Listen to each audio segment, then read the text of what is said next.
was going to go work on site today, but I'm not going to go out and work in that stuff. So I'm hiding in the shop. So that means today I'm going to be working on the wood chipper and my car. Yeah, I got the dreaded P0300 error code on my car, and I'm trying to figure out why. So after all the snow melts off of it, I'm going to bring it in and work on it for a while. But until then, wood chipper. At the end of the last episode, I said I'm going to work on this tomorrow, and we'll have 2 episodes this week, right? I did work on it the next day, but I really actually didn't get any work done. Nothing worth making a video of. It was a whole lot of thinking and measuring, and me sitting here just kind of looking things over and saying, yeah, I think I'm going to do it that way, or have this idea, or whatever. So I was like, yeah, there's no reason to make any of that into a video. It was just ridiculously boring. When I set this engine and generator up here, I thought I'd put the gas tank back there. But I don't think I want the gas tank close to the chipper. I think I want it further away. So I think I want to put the gas tank up here. I was worried about like with pulling it in the mud or something like that and splashing the gas tank, but if it becomes a problem, I can put a shield, you know, in front of the gas tank, but I really don't see it being a problem. I doubt I'll be going out and using the wood chipper in the mud very much anyway. So I think I'm going to slide the engine and the generator back a little bit here, set the gas tank up here, see what it looks like, and see if I like that.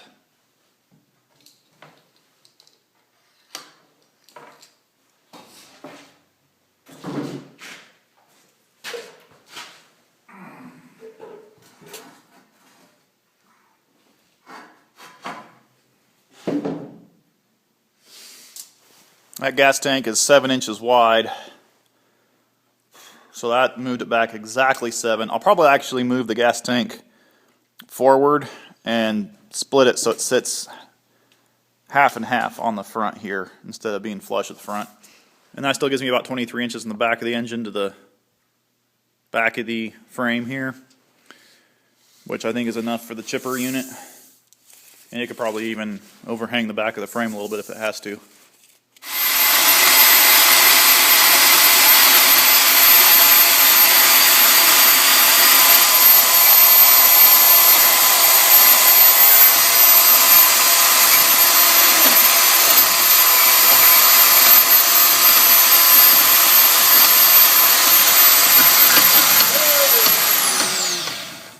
Danger. I debated quite a while on how I wanted to fit this angle iron to the other angle iron.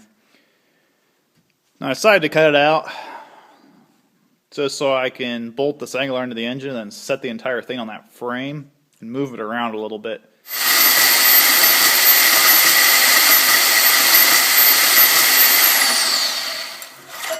And this portaband has become my favorite tool.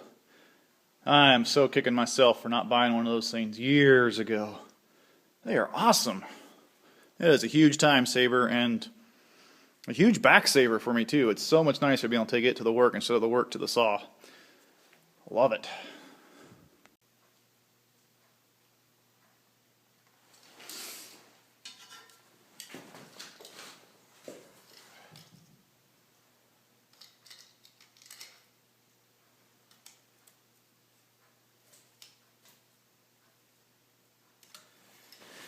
It is not a square pattern for the bolt holes on that engine. So what I'm going to do, instead of trying to figure this out and replicate it, I'm going to go down and get some measurements off the mower that I took this off of. Something crawled through my little dirt pile I swept up here in the shop. Interesting. Took a piece of cardboard down there and marked the holes. They have some pretty good sized slots in that thing, so you can really move that engine around. But anyway, the snow and ice is all melted off my Honda Pilot now, so I'm going to bring that in and see if I can figure out why the heck I'm getting the random misfire code. So I'm going to go look at that, and I don't know, might show you guys a little bit of some of that footage, and then we'll get back to this. But got to have the car running. This is my first Honda, and honestly, I got to say, it has been really easy to work on. I mean, how many cars in the world can you still get to the battery like that? And the air filter's right there. Power steering pump is right there. I've changed the EGR. It was definitely faulty. I've cleaned the throttle body. I've cleaned the intake manifold. What else have I done to it? It seems to be a cold start issue. If the engine is warm and I clear the air and I restart the car, the code does not come back until the engine cools off, and then I restart it, and then it runs rough. But once it's warm, the thing runs great. I have not changed the PCV valve that's down in there because they didn't have one the day I went to the parts store. But I'm going to go ahead and try cleaning out the air intake control over here. I have never done that. I don't know how much of a pain that is on this model. Now I'm going to do the vacuum leak test again just to make sure. Got a little starting fluid. See if I can get a rev up.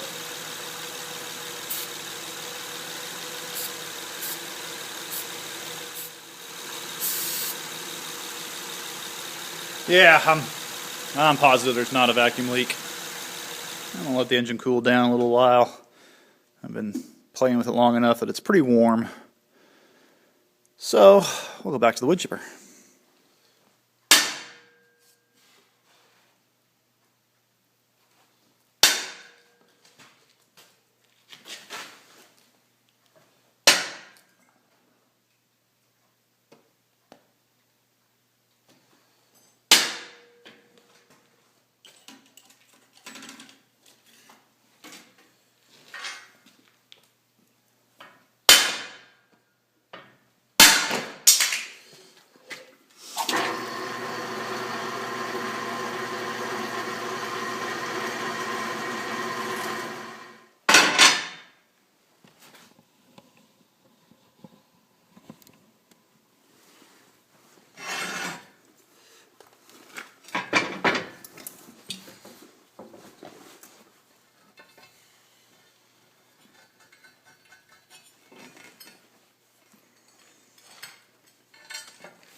I got a notch out of this angle iron here because I think if I do that and I ever need to pull this engine off for some reason, I can wiggle that clutch up through there.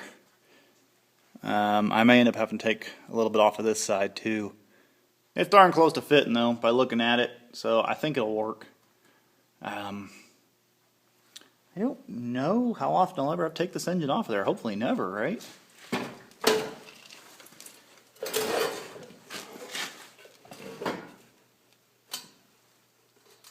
That looks pretty good. I'm pretty happy with that. Now I got to figure out the bearing and the generator and all that good stuff. See how long the shaft is. If you remember the shaft I made, first few episodes, I never did finish it because I don't know how long it needs to be and where the keyway needs to be at. So now that it's sitting there, I can figure all that out and I can get this done. I'd like to continue on putting this generator in place and getting this set up to run the generator. I'm thinking right now, honestly, if I had this set up to just run the generator, I'd be using this thing a little bit, towing it around, nice little portable generator, run the chop saw now and again. It could be kind of handy. But I need to be able to tow it. So today I bought one of these cheapo ball couplers. I get a 2-inch ball coupler for everything I do anymore. I have just decided that putting a 2-inch ball on all my vehicles and having All of my trailers use a 2-inch ball. Well, you know, provided they're within the weight limit. It's just the easiest thing to do. So I don't bother using 1 7/8 balls at all. Everything's 2-inch. That way I can just hook onto it and go. I really like doing that. It makes life a lot easier. So anyway, I'm going to make this hitch telescope. So I'm going to work on that right now instead of continuing on getting this generator run, because I need to be able to tow it, right? And also it'll make it a lot easier to get it in and out of the shop if I need to get this project out of my way. I found this piece at 2.5 inch. It's actually new. I don't know why that corroded so bad. So this is actually new. It's a scrap for once. Huh, what do you know? And it gives me about 30 inches from the end of the frame to the ball, which may not be quite enough. I do want to keep this entire chipper short, though. You know, the wheelbase of the hitch short, so I can really turn around trees and in tight spaces. But this might be too short. But that's what my thinking is. If it is too short, I can either add on to it real quick. You know, add 6 inches a foot, whatever I need. No big deal at all. So just a whole lot of me talking and telling you that I'm going to use this piece.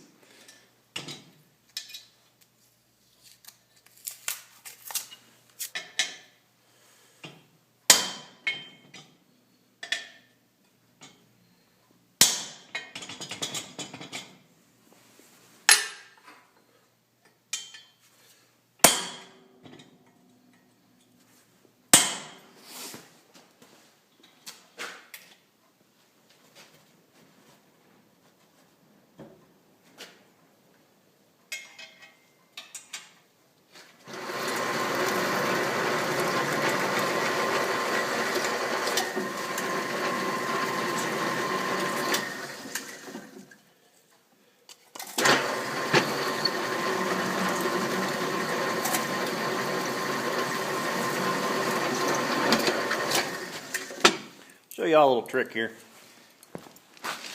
Reaching up into this thingy is pretty difficult to do and get those nuts in there. So what I like to do is take one of these hard drive magnets. Whenever I have a hard drive die, I rip the magnets out of it. But they fit perfectly on a box end wrench. You can drop your nut in there. And then you can slide that thing in there. And line it in there. I'm looking through the bolt hole. See the nut. Stick the bolt in. And get it started. And of course you don't have to tighten it that way. You just get them started. Then you can reach back in there with your wrench and tighten them. But I find it really handy. So just in case you don't know that trick, I thought I'd share it with you. Uh-oh. Did I do something wrong? Yep. Ha. Well, it goes good until you stick the magnet to the other bolt that's in there. And it's just that easy. Cut off this piece of bigger square tubing so it's long enough to go back and maybe touch this mount. It'll be under here, is what I'm planning. I need to go measure the hitch on the four-wheeler, see how tall it is. I'm not sure if I'm just going to put it directly under that frame or if I'm going to have to put a spacer down there, or exactly what I'm doing. But I am going to quit here because I'm out of time for the day. Spent too much time on my Honda. So, yeah, I guess that's it. So thanks for watching. Hopefully we'll see you in a week.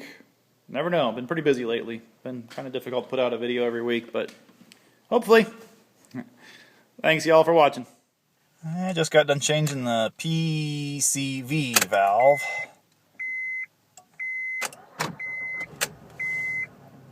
And we'll start her up and see if that changes anything. It's the next morning, so The engine is good and cold. I don't know what the temperature is outside today. It's like 35 degrees or something. Anyway, car's cold. Air is cold. Sounds a little rough though. Engine light is not on. Usually when you let it sit and idle, it doesn't take long for that engine light to come on. It may not look like it through the camera, but she's idling at 700. It's not down there at, well, it almost looks like 600 or something from over here, but it's actually 700. So I guess we'll just take it for a drive and see if it throws a code again or not. That's one thing about the dreaded random misfire code is you really don't know what to do. The other thing I am going to do, if it comes back, is I'll check the fuel pressure and check the volume of the fuel pump. I just haven't done it on this car because there's no Schrader valve to plug into, at least that I found. So I gotta pull a line off and put a bunch of T connectors together and blah blah blah. And so if it comes back after this time, then I'll go down the fuel pressure road.